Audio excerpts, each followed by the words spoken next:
ایک روایت حضرت عبداللہ ابن رواحہ رضی اللہ تعالی عنہ سے میں آپ کے سامنے رکھتا ہوں۔ فرماتے ہیں اللہ کے محبوب نے مجھے صبح کے وقت حکم بھیجا، اور بھی لوگ تھے کہ فلاں جنگ فلاں مہم پہ جاؤ، سارے لوگ چلے گئے۔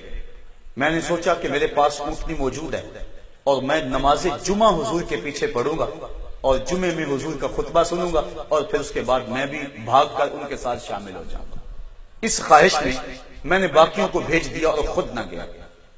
جب نماز جمعہ کے لیے میں حاضر ہوا تو آقا کریم نے جب مجھے دیکھا تو فرمایا، اے عبداللہ ابن رواحہ، میں نے حکم بھیجا تھا کہ تم فلاں مہم پہ چلے جاؤ، جنگ پہ چلے جاؤ، تم نہیں گئے۔ عرض کی حضور میں اس لیے رکا کہ میں آپ کے ساتھ جمعہ پڑھ لوں تاکہ اس کی برکتیں مجھ کو نصیب ہو جائیں۔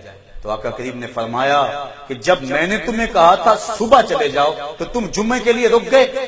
کہا، اے عبداللہ ابن رواحہ، زمین و آسمان کے درمیان جتنا بھی سونا ہے اس سب سونے کو زمین کی کوکھ سے نکال کر تم راہ خدا میں خیرات کر دو، جو پہلے چلے گئے ہیں ان کے اجر کو تم پھر بھی نہیں پا سکتے۔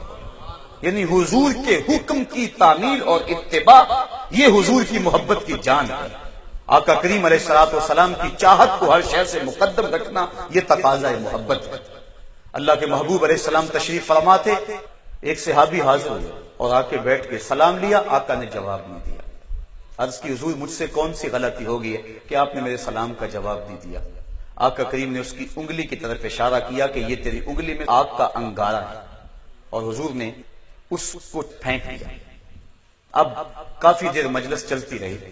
اس کے بعد جب حضور تشریف لے گئے تو کسی نے اس کو کہا کہ اب انگوٹھی اٹھا لو نا، اپنے گھر لے جاؤ، تم تو نہیں پہن سکتے، مرد کے لیے سونا جائز تو نہیں، عورت کے لیے تو جائز ہے، تو لے جاؤ اپنی بیوی کو دے دینا۔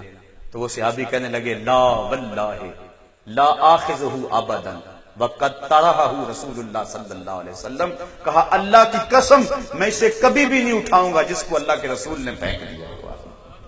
مدینے کی گلی سے زود گزر رہے، دیکھا ایک گنبد نما مکان بن رہا ہے۔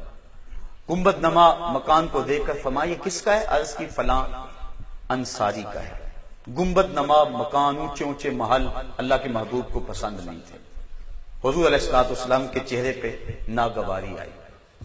حضور علیہ الصلوۃ والسلام نے دیکھا ناگواری سے اس انصاری کو، جب حضور کے چہرے کی ناگواری کا علم ہو گیا، اس نے کدال پکڑی اور اس مکان کو زمین کے برابر کر دیا۔ چند دن بعد حضور پھر گزرے، دیکھا کہ وہاں مکان نہیں تھا۔ پوچھا مکان تھا کدھر گیا؟ عرض کی گرا دیا گیا۔ کہا کیوں؟ کہا سنا تھا آپ کو پسند نہیں۔ میں اور آپ سوچے ہمارا کیا کیا اللہ کے رسول کو پسند ہے، سر سے لے کر پاؤں تک، اپنی زندگی، اپنے ظاہر، اپنے باطن، اپنے عمل، شادی سے لے کر عقیقے اور ولیمے تک، خوشی سے غمی تک، زندگی کے ہر موقع پر، اپنے کاروبار، اپنی معاشرت، اپنا معاش، ہم دیکھیں کہ ہماری کون کون سی چیز اللہ کے رسول کو پسند نہیں۔ تو آقا کریم کی رضا کو مقدم جاننا اور ہر شے سے مقدم حضور کی رضا کو سمجھنا، یہ حضور کی محبت کا